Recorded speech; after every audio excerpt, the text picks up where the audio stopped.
필리핀에서 일본 차를 밀어낸다고요? 그건 불가능한 얘기입니다. 22년 동안 동남아 상용차 시장은 거의 변하지 않았습니다. 일본이 신차 점유율 65%를 틀어쥐며 시장을 장악하고 있었습니다. 차가 한 번 멈추면 가족 생계가 끊기는 시장에서 사람들은 절대 모험하지 않았습니다. 그런데 마닐라 외곽 차고지에서 이상한 장면이 목격되기 시작했습니다. 한국의 거친 공사판에서 단련된 괴물 같은 내구성은 현지에서 무려 715%라는 폭발적인 판매 성장률을 기록하며 정부까지 그 움직임을 공식적으로 받아들이기 시작했습니다. 단 2년 만에 일본의 단단한 생태계를 뿌리째 흔들어버린 대한민국. 대체 한국은 이 시장에서 무슨 일을 벌이고 있었던 걸까요? 지금 이야기를 시작합니다. 다음 주 마닐라 출장을 앞두고 현지 연락책에게 전화를 걸었습니다. 오래 함께 일해온 사람이었습니다. 필리핀 시장을 들어갈 때마다 가장 먼저 연락하는 사람이었죠. 다음 주 마닐라 들어갑니다. 요즘 시장 분위기 어떻습니까? 특별한 건 없는데. 하나 있긴 합니다. 현대가 지프니 조합 공식 납품업체로 들어갔습니다. 저는 잠깐 웃었습니다. 현대가요? 필리핀 지프니 시장으로요? 정부 인증까지 받았습니다. 웃음이 멈췄습니다. 22년입니다. 동남아 상용차 시장을 발로 뛰어온 시간이 꼭 22년이었는데 필리핀이 어떤 구조로 움직이는 나라인지, 이 시장이 누구 손에 쥐어져 있는지는 제가 누구보다 잘 알고 있었습니다. 필리핀에서 팔리는 자동차 10대 중 거의 5대가 토요타였고 2대는 미쓰비시였습니다. 신차 시장 점유율로 따지면 토요타 46%, 미쓰비시 19%, 두 브랜드만 합쳐도 시장의 절반을 훌쩍 넘는 구조였습니다. 이 나라 기사들은 브랜드를 사지 않습니다. 내일도 굴러갈 수 있는 차를 살 뿐이고, 그 기준을 가장 오래, 가장 깊이 충족시켜온 건 언제나 일본 브랜드였습니다. 그런데 지금 이 남자는 현대가 그 구조 안으로 들어갔다고 말하고 있었습니다. 직접 확인한 겁니까? 제가 현장에서 확인했습니다. 저는 전화를 끊고 잠시 생각했습니다. 현대와 지프니 조합, 그리고 정부 인증. 말이 되지 않는 조합이었습니다. 마닐라에 도착한 건 그로부터 사흘 뒤였습니다. 공항에서 시내로 들어오는 길, 창문을 조금 내리자 매연 냄새가 먼저 맡아졌습니다. 배기가스가 골목 안에 켜켜이 쌓인 채 종처럼 빠져나가지 못하는 그 냄새는 22년 동안 이 도시를 드나들면서 단 한 번도 달라진 적 없는 냄새였습니다. 그리고 냄새 다음으로 눈에 들어오는 것들이 있었습니다. 지프니였습니다. 지프니를 처음 보는 사람은 대부분 같은 반응을 보입니다. 저게 뭐야? 버스도 아니고 트럭도 아니고 승용차도 아닌 그 묘한 차를 보면 누구나 발걸음이 멈추게 됩니다. 제2차 세계대전이 끝나고 미군이 철수하면서 남겨두고 간 군용 지프가 있었습니다. 먹고 살 방법이 절실했던 필리핀 사람들은 그 지프의 뒷부분을 늘리고 지붕을 씌우고 양쪽에 좁은 좌석을 마주보게 배치했습니다. 그렇게 지프니가 태어났습니다. 소유주 취향에 따라 형형색색으로 도색하고 가족 이름이나 종교 문구, 좋아하는 그림을 차체에 가득 그려넣으니 똑같이 생긴 차가 단 한 대도 없었습니다. 마닐라 사람들은 이 차를 움직이는 예술품이라고 부르지만 저는 그 말에 한 번도 동의한 적이 없었습니다. 예술품이 아니라 생존 수단이었습니다. 마닐라에도 버스가 있습니다. 하지만 에어컨 버스는 기본 요금부터 지프니의 몇 배가 넘고 덩치가 커서 대로변만 직선으로 달립니다. 마닐라는 도시 계획이 체계적으로 정비되지 않은 도시였습니다. 왕복 대로변을 조금만 벗어나면 차 한 대가 겨우 지나가는 골목길과 시장통이 끝없이 이어졌습니다. 그 골목 구석구석까지 노선이 뻗어 있고 정해진 정류장도 없이 손만 들면 어디서든 세워주는 건 지프니뿐이었습니다. 기본 요금은 우리 돈으로 300원 남짓. 하루 벌어 하루 사는 마닐라 서민들에게 지프니 말고 다른 선택지는 없었습니다. 운전사들에게도 마찬가지였습니다. 특별한 기술 없이 운전면허 하나만 있으면 당장 오늘부터 돈을 벌 수 있는 필리핀 저소득층에게 몇 안 되는 자영업이었죠. 하루 평균 우리 돈 10,000원 남짓을 벌기 위해 새벽부터 매연을 마시며 골목을 누볐습니다. 차가 하루 서면 그날은 가족이 굶었습니다. 그러니 이 시장에서 일본 차가 장악했다는 말은 단순히 승용차를 많이 팔았다는 얘기가 아니었습니다. 마닐라 서민들의 생존 수단, 그 뿌리까지 쥐고 있다는 의미였습니다. 저는 차창에 팔꿈치를 걸친 채 그 풍경을 바라보면서 생각했습니다. 연락책이 좀 호들갑을 떤 건 아닌가 모르겠군. 현대차가 들어왔다고 해도 이 거리는 변하지 않았어. 몇 대 들어온 게 전부겠지? 도착 첫날, 저는 북쪽 터미널 인근 차고지부터 돌아보기 시작했습니다. 지프니들이 줄지어 세워진 구역이었는데 기사들은 차 아래 들어가 무언가를 고치거나 그늘에 쪼그려 앉아 이야기를 나누고 있었습니다. 저는 그 풍경을 훑으며 노트를 펼쳤습니다. 예상대로 토요타와 미쓰비시가 대부분이었습니다.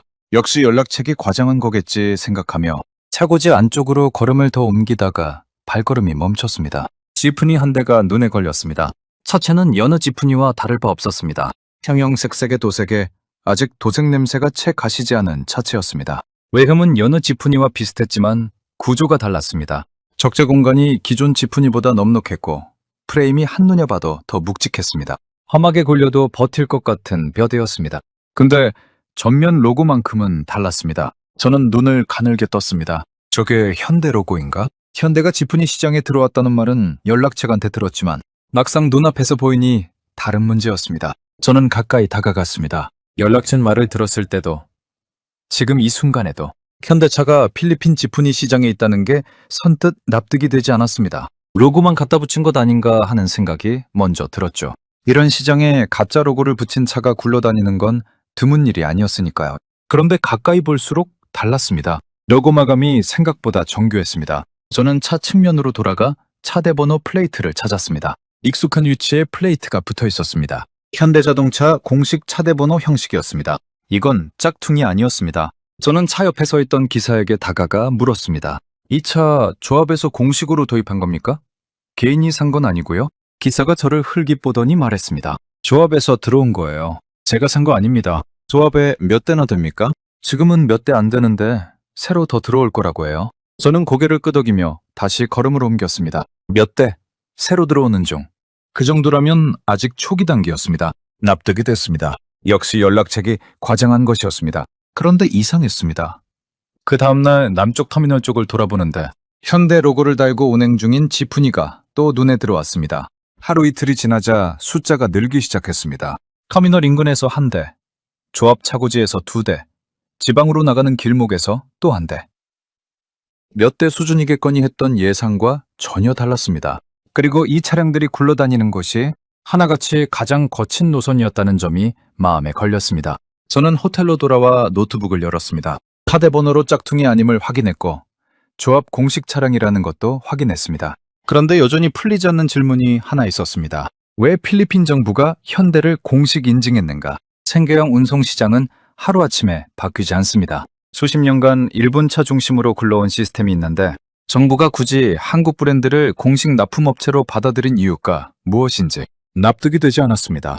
저는 필리핀 교통부 자료를 뒤지기 시작했습니다. 거기서 처음으로 지프니 현대화 프로그램이라는 정책을 제대로 들여다봤습니다. 정책 배경을 읽어내려가면서 저는 그동안 마닐라 거리에서 무심코 지나쳤던 장면들이 다시 떠올랐습니다. 차체가 뒤틀린 채 달리는 지프니, 검은 연기를 뿜으며 언덕을 오르는 낡은 엔진, 문짝이 반쯤 떨어진 채 사람들을 실어 나르는 차들. 그게 단순한 마닐라 풍경이 아니었습니다. 수십 년 된 노후 지프니들이 내뿜는 매연이 도시 대기오염의 주범이 됐고 낡은 브레이크와 뒤틀린 차체는 안전사고를 반복해서 일으키고 있었습니다. 필리핀 정부는 결국 칼을 뽑았습니다. 일정 연식이 지난 지프니는 단계적으로 퇴출하고 유로서 배기가스 기준을 충족하는 현대식 차량으로 교체하도록 강제하기 시작했습니다. 에어컨과 교통카드 단말기까지 갖춰야 했습니다. 다음날 저는 다시 터미널 인근으로 나갔습니다. 기사 서너 명이 조합 사무실 앞에 모여 언성을 높이고 있었습니다. 저는 그중 한 명에게 다가갔습니다. 무슨 일입니까? 분위기가 심상치 않은데요? 기사가 저를 한번 훑어보더니 말했습니다. 정부가 우리 차를 다 바꾸랍니다. 기한까지 못 바꾸면 운행 못하게 된다 하더라고요. 근데 새 차가 얼마인지 압니까? 우리가 어떻게 그 큰 돈을 내고 차를 삽니까? 대출은 안 됩니까? 기사는 피식 웃었습니다. 대출 조건이 더 문제예요. 조합원이 아니면 개인이 혼자 사야 하는데 이자에 산악금에 기름값까지 내고 나면 당장 남는 게 없어요. 그냥 폐업하는 게 낫다는 사람도 있어요. 저는 고개를 끄덕이며 자리를 옮겼습니다. 정부 정책이 시장을 흔들고 있었고 기사들은 생계 앞에서 분노하고 있었습니다. 그런데 바로 그 혼란 속에서 현대 차량이 조용히 늘어나고 있었습니다. 저는 그 아이러니가 우연이라고 보기 어려웠습니다. 조합 쪽 차고지로 발걸음을 옮겼습니다. 거기서 만난 기사는 표정부터 달랐습니다. 조합에서 들어오는 건 다르죠. 여럿이 묶어서 들여오니까 부담이 나뉘고 정부 지원 대출도 조합 단위로 묶으면 조건이 달라지거든요. 저는 그 말을 노트에 받아 적으며 호텔로 돌아왔습니다.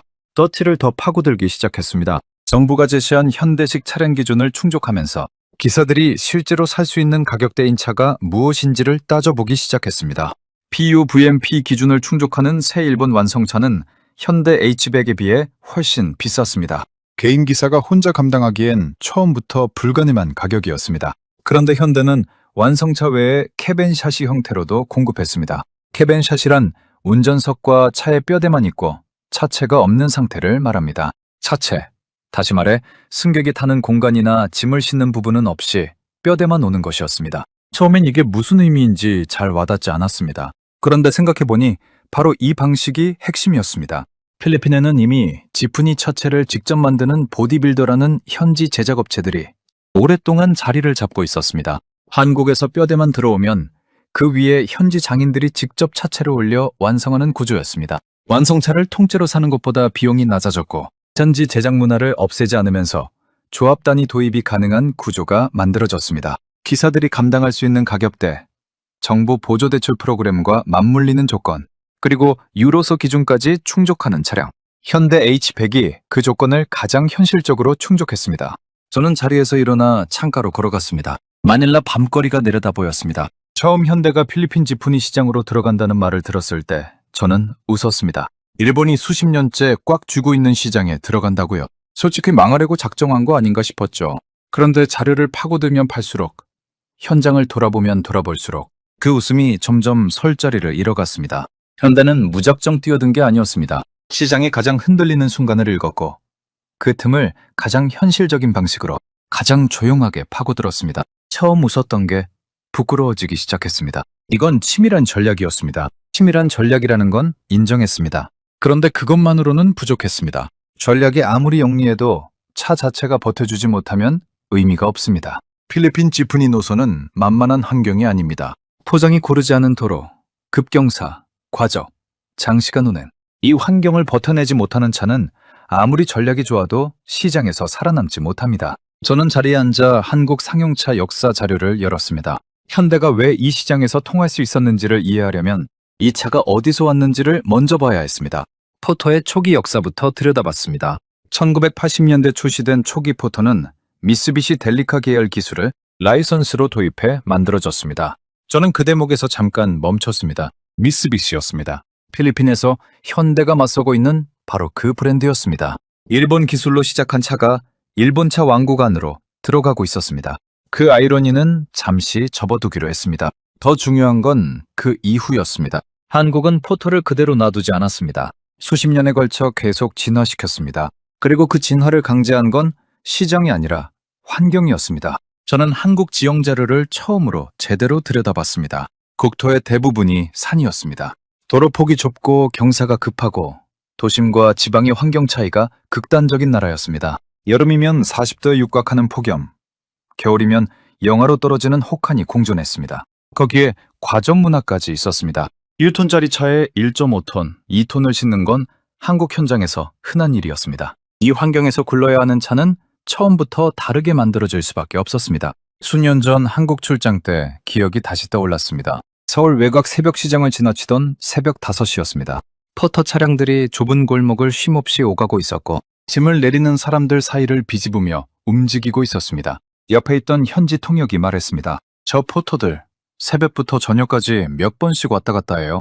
저는 창밖에 포터를 바라봤습니다. 짐이 가득 실린 채 경사진 골목을 오르고 있었습니다. 흔들리면서도 올라가는 게 과적이 분명했습니다. 저 차는 저래도 괜찮습니까? 통역이 웃으며 말했습니다. 포터가 저 정도는 버텨야죠. 한국 공사판이나 시장에서는 저게 기본이에요. 차 한 번 고장나면 그날은 수입이 없는 거니까 안 고장나는 게 제일 중요합니다. 그 말이 마닐라 호텔방에서 다시 들리는 것 같았습니다. 안 고장나는 게 제일 중요합니다. 저는 H백 재원 자료를 열었습니다. 1톤 적재량, 강화된 프레임 구조, 열에 강한 엔진 설계. 숫자만 보면 특별할 것 없었습니다. 그런데 그 숫자들이 어떤 환경에서 나왔는지를 알고 보니 달랐습니다. 이 차는 처음부터 가혹한 환경을 전제로 만들어진 차였습니다.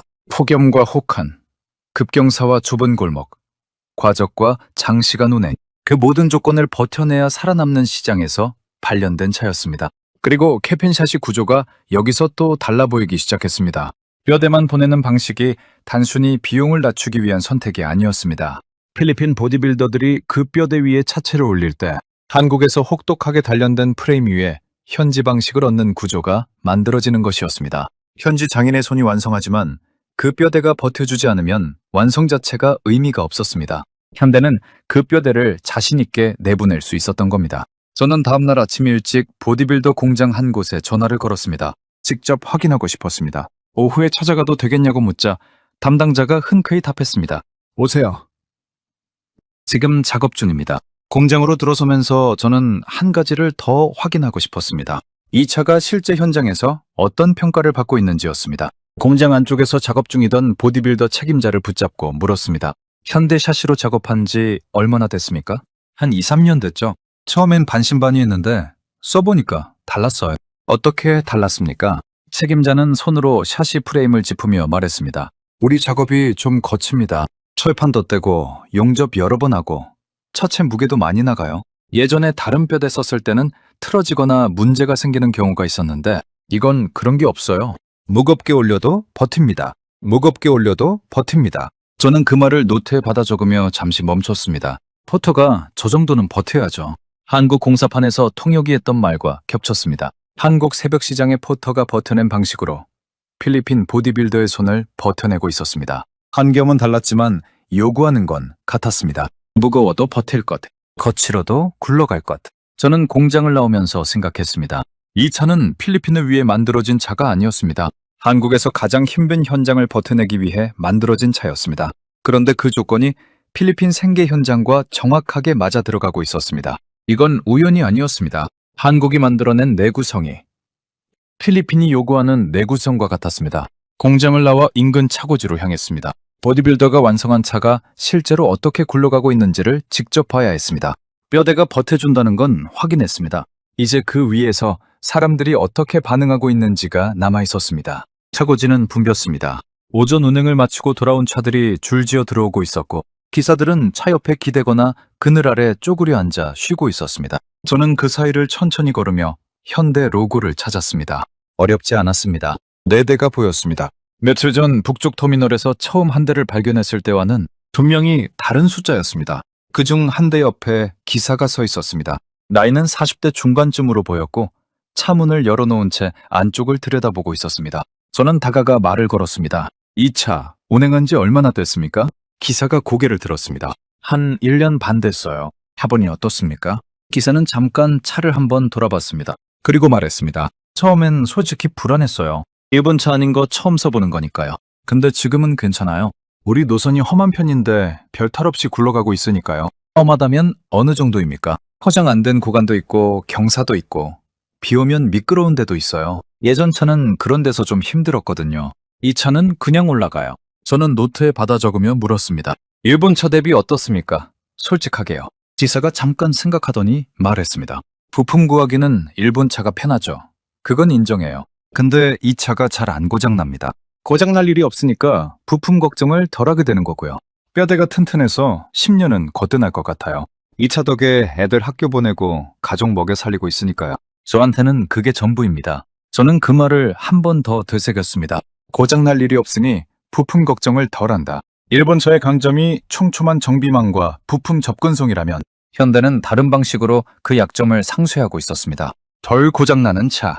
그게 생계형 시장에서 얼마나 강력한 무기인지를 저는 22년 동안 이 시장을 보면서 누구보다 잘 알고 있었습니다. 차고지를 더 돌았습니다.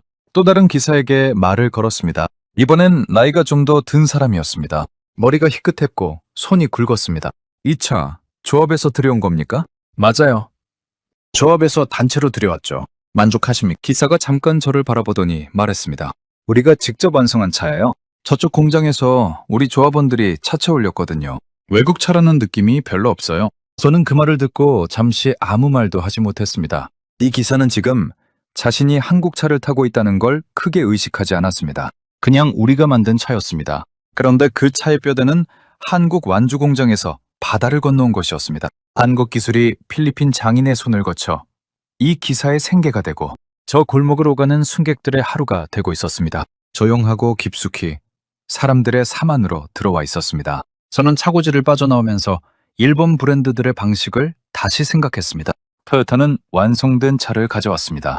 공장에서 완성하고 품질을 검증하고 그 상태 그대로 시장에 내놓는 방식이었습니다. 수십 년 동안 그 신뢰가 쌓여 지금의 시장 점유율 46%가 만들어진 것이었죠. 그런데 현대는 달랐습니다. 지프니 현대화 시장에서는 캐벤 샤시 방식을 활용했습니다. 현지 제작 문화를 없애기는커녕 오히려 그 안으로 들어갔습니다. 일본 차가 시장을 장악하고 있는 동안 현대는 그 시장 가장 깊은 생계 영역부터 조용히 파고들었습니다. 후발주자였기 때문에 가능한 방식이었습니다.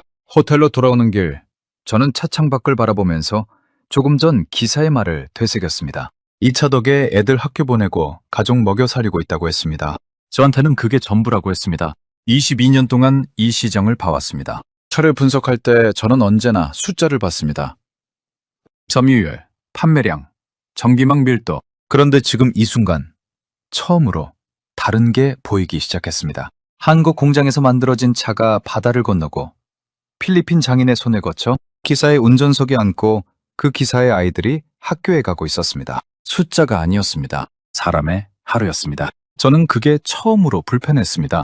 불편함의 정체를 파악하려고 자료를 다시 열었습니다. 감정으로 흔들리는 건 이 일에서 도움이 되지 않습니다. 저는 숫자로 돌아가기로 했습니다. 지역별 현대차 판매 및 운행 데이터를 펼쳤습니다. 그런데 이상했습니다. 현대 기반 지프니 증가 속도가 마닐라보다 지방에서 더 빨랐습니다. 저는 화면을 멈추고 다시 확인했습니다. 틀리지 않았습니다.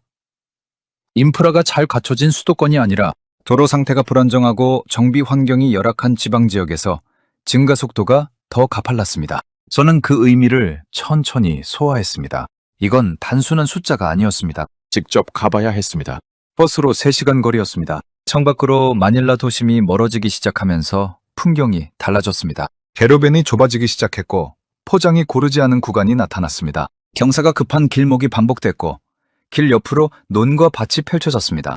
저는 차 창밖을 바라보면서 생각했습니다. 이 길을 매일 오가야 하는 기사는 어떤 차를 필요로 할까? 마닐라 골목과는 차원이 다른 환경이었습니다. 조합 사무실은 작은 건물이었습니다. 마당에 차량 몇 대가 세워져 있었고 사무실 안에서 중년 남성이 서류를 들여다보고 있었습니다. 저는 인사를 건네고 자리에 앉았습니다. 여기 현대 차량이 꽤 들어왔다고 들었습니다. 조합 관계자가 고개를 끄덕이며 말했습니다. 몇 대 됩니다. 조합원들이 교체하면서 들여온 거예요. 이 지역 도로 환경이 마닐라보다 훨씬 험하지 않습니까?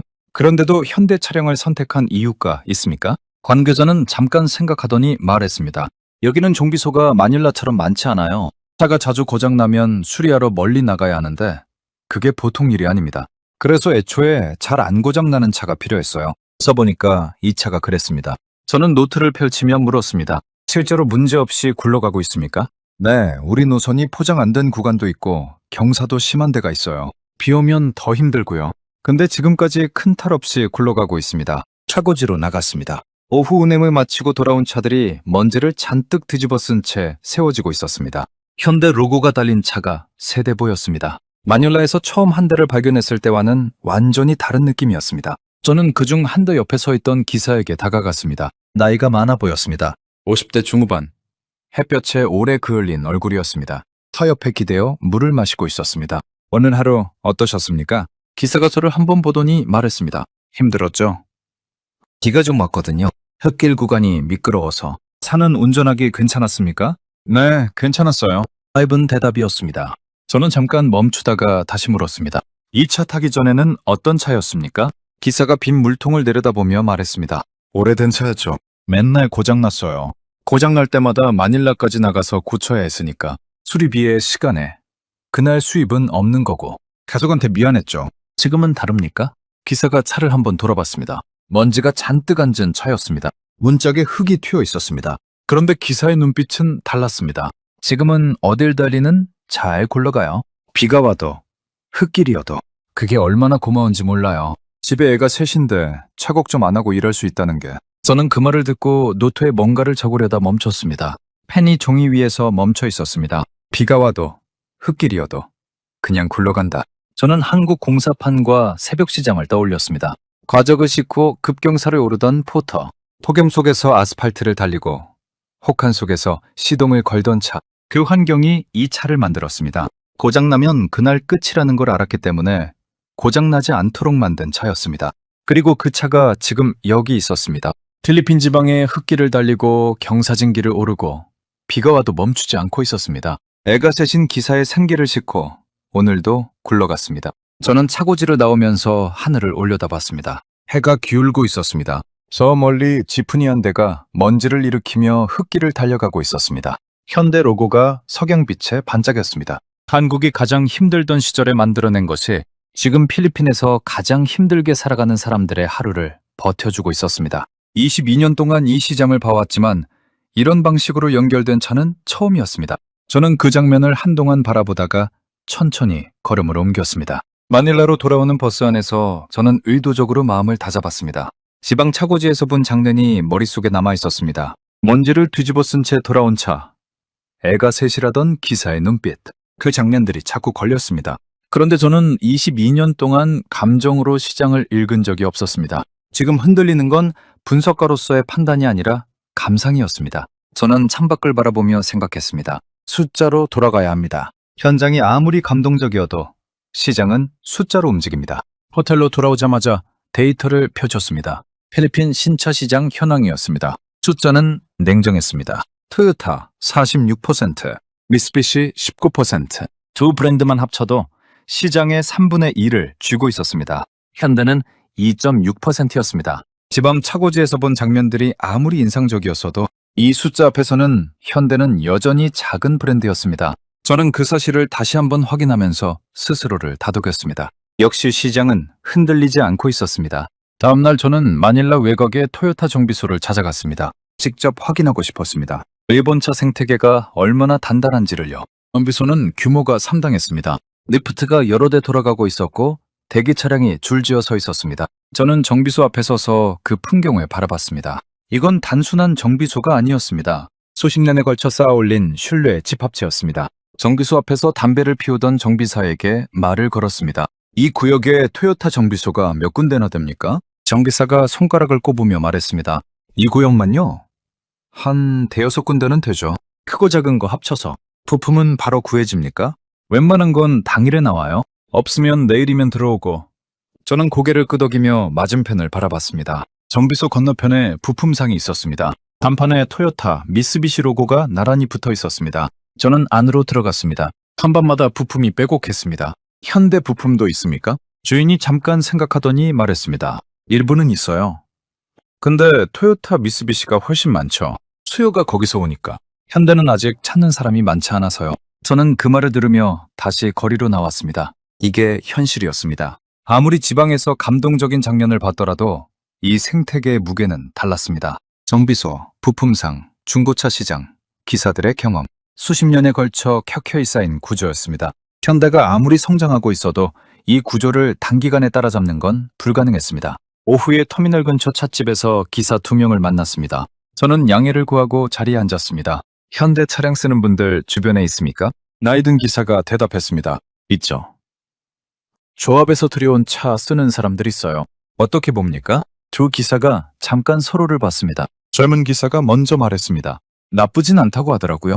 근데 저는 아직 일본 차가 마음이 편해요. 왜요? 고장 났을 때요? 바로 고칠 수 있어야 하잖아요. 토요타는 어디서든 고칠 수 있는데 현대는 아직 그게 좀 불안해요. 조합 통하면 된다고는 하는데 익숙하지 않으니까요. 나이 든 기사가 덧붙였습니다.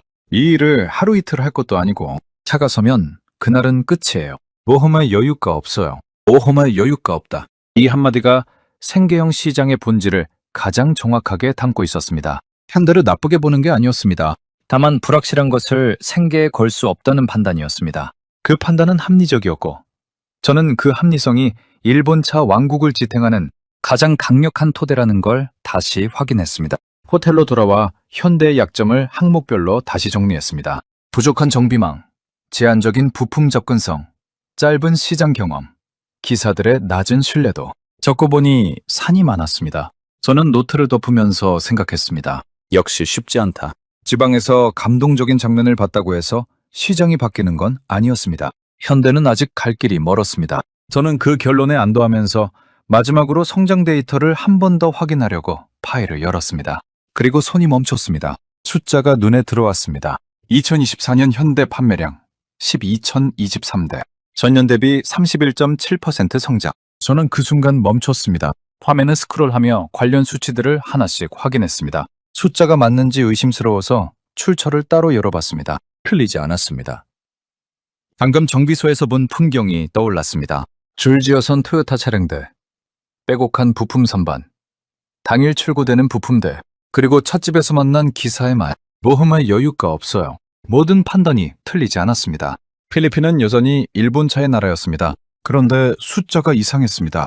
현대가 필리핀의 현지 법인을 설립한 건 불과 2년 전이었습니다. 그 짧은 시간 안에 판매량 10위권에 진입했고 정부 지분이 현대화 정책의 공식 납품업체로 인정받았으며 전년 대비 판매량이 31.7%나 늘었습니다. 이 시장에서 수십 년 동안 단 한 번도 이 속도로 움직인 브랜드는 없었습니다. 귀국 전날 밤 저는 끝내 잠을 이루지 못했습니다. 숫자들이 머릿속에서 지워지지 않았습니다. 필리핀은 여전히 일본차의 나라였습니다. 그 판단은 틀리지 않았습니다. 그런데 현지 법인 설립 2년 만에 10위권 진입, 31.7% 성장. 이 숫자가 주는 무게가 가라앉지 않았습니다. 새벽 4시에 눈을 떴고 더 누워있을 이유가 없었습니다.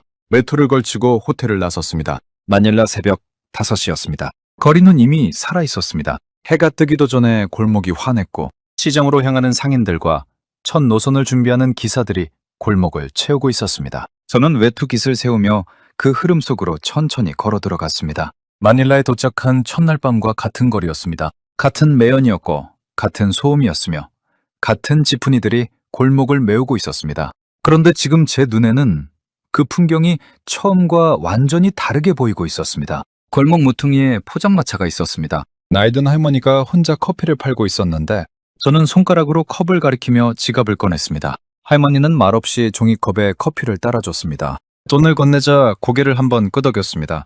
저는 컵을 두 손으로 감싸준 채 담벼락에 기댔습니다. 그때였습니다. 골목 안쪽에서 지프니 한 대가 천천히 나오더니 제 앞에서 멈췄습니다. 현대 로고가 달린 차였습니다. 기사가 창문을 내렸고 그와 동시에 옆에 있던 할머니가 보따리를 들고 차 쪽으로 걸어갔습니다. 기사가 말했습니다. 어디까지요, 할머니? 할머니가 행선지를 말했습니다. 기사가 고개를 끄덕이며 문을 열어줬습니다. 할머니는 보따리를 안고 천천히 올라탔습니다. 문이 닫혔습니다. 차가 다시 움직이기 시작했습니다. 아무도 서두르지 않았습니다. 새벽마다 반복되는 일상이었습니다. 저는 그 뒷모습을 바라보면서 한동안 움직이지 못했습니다. 커피잔을 손에 쥔 채 그 자리에 서 있었습니다. 차가 골목 모퉁이들 돌아 사라지려는 순간 기사가 사이드미러로 저를 봤습니다. 눈이 마주쳤습니다. 기사가 손을 한 번 들었습니다. 저는 반사적으로 손을 들었습니다. 차가 사라졌습니다. 묘목 안에서 또 다른 지프니 한 대가 나왔습니다. 현대차였습니다. 이 차는 제 앞에서 멈췄습니다. 기사가 창문을 내렸는데 40대쯤으로 보이는 남자였습니다. 어디 가세요? 타세요? 아닙니다. 그냥 걷고 있습니다. 기사가 고개를 갸웃하더니 저를 다시 봤습니다. 혼자서요? 이 새벽에? 잠이 안 와서요. 기사가 피식 웃었습니다. 그리고 차 문에 팔꿈치를 걸친 채 말했습니다. 자동차 쪽 일하시는 분이에요? 아까부터 우리 차 보던데 비슷합니다. 이 차가 어떻게 굴러가는지 보고 싶었습니다. 기사가 차문을 손바닥으로 가볍게 두드렸습니다. 이 차요? 이 차 좋아요. 어디가 좋습니까? 기사는 잠깐 생각하는 것 같더니 담담하게 말했습니다. 안 고장납니다. 우리 노선이 험해요. 비 오면 길이 엉망이고 경사도 있고 예전 차는 거기서 자주 멈췄거든요. 고장나면 그날은 수입이 없어요. 가족들한테 미안하죠. 그런데 이 차는 잘 굴러가요. 비가 와도 흙길이요. 저는 조용히 물었습니다. 이 차가 어느 나라 차인지 압니까? 기사가 눈을 가늘게 떴습니다. 한국이죠? 한국에서 만든다는 얘기 들었어요. 맞습니다. 기사가 잠깐 생각하더니 말했습니다. 한국이요. 그리고 짧게 덧붙였습니다. 좋은 나라네. 차가 움직이기 시작했습니다. 저는 그 뒷모습을 바라봤습니다. 먼지가 잔뜩 묻어있는 차체였습니다. 범퍼 한쪽이 살짝 찌그러져 있었습니다. 그런데 그 차는 새벽 골목을 힘차게 빠져나갔습니다. 저는 담벼락에 등을 기댔습니다. 좋은 나라네. 22년 동안 이 시장을 봐왔습니다. 점유율을 분석하고 정비망을 측정하고 부품 접근성을 따졌습니다. 그 숫자들이 쌓이면 시장이 보이고 시장이 보이면 답이 나왔습니다. 그런데 지금 이 새벽 골목에서 저는 처음으로 숫자로는 잡히지 않는 무언가를 봤습니다. 험한 노선을 매일 버텨내는 차 한 대. 그 덕에 가족에게 미안하지 않아도 되는 기사 한 명. 그리고 그 기사가 아무렇지 않게 내뱉은 한마디. 이 차를 만든 나라가 어떤 나라인지 그 기사는 잘 모를 겁니다. 일본 기술을 배우며 시작했다는 것도, 가장 혹독한 현장에서 버티고 또 버텨내며 이 차를 만들었다는 것도, 그냥 자신의 차가 비가 와도 굴러간다는 것만 알고 있었습니다. 그게 전부라고 했습니다. 그런데 그 전부가 저를 완전히 무너뜨리고 있었습니다. 마닐라 하늘이 하얗게 물들기 시작했습니다. 골목 안으로 지푸니들이 쉼없이 나오고 있었습니다. 사람들이 그 안으로 올라타고 있었습니다. 마닐라의 하루가 시작되고 있었습니다. 그 사이를 현대 로고가 조용히 지나갔습니다. 처음 연락책에게 전화를 받았을 때 저는 웃었습니다. 일본이 수십 년째 꽉 쥐고 있는 시장에 들어간다고요. 솔직히 망하려고 작정한 거 아닌가 싶었습니다. 그 웃음이 지금 이 새벽골목에서 완전히 사라져 있었습니다. 수십 년이었습니다. 일본이 이 시장을 장악하는 데 걸린 시간이었습니다. 정비망을 깔고 부품망을 구축하고 기사들의 신뢰를 하나씩 쌓아 올리는데 수십 년이 걸렸습니다. 그 구조는 단단했고 그 누구도 흔들지 못했습니다. 한국은 2년이었습니다. 현지법인 설립 2년 만에 판매량 10위권 진입, 필리핀 정부 지푸니 현대화 정책의 공식 납품업체 선정, 전년 대비 31.7% 성장. 숫자만 보면 믿기 어려운 속도였습니다. 그런데 이건 운이 아니었습니다. 한국이 가장 혹독한 환경에서 수십 년 동안 갈고 닦은 기술이 일본 차가 수십 년 걸려 만들어온 시장 안으로 들어가 2년 만에 그 생태계를 흔들기 시작한 것이었습니다. 일본 차를 배우던 나라였습니다. 그 나라가 이제 일본 차 왕국 안에서 일본이 수십 년 걸려서 한 것을 2년 만에 뒤흔들고 있었습니다. 저는 그 새벽골목에 서서 처음으로 한국이라는 나라를 다시 봤습니다. 한국은 여기까지 올라온 나라였습니다. 오늘 이야기는 여기까지입니다. 한국의 기술력으로 만든 것들이 세상 어딘가에서 누군가의 하루를 버텨주고 있습니다. 현대를 응원하며 오늘의 이야기가 마음에 닿으셨다면 구독과 좋아요로 응원해주세요. 여러분의 응원이 다음 영상을 만드는 가장 큰 힘이 됩니다. 그럼 다음 영상에서 또 찾아뵙겠습니다.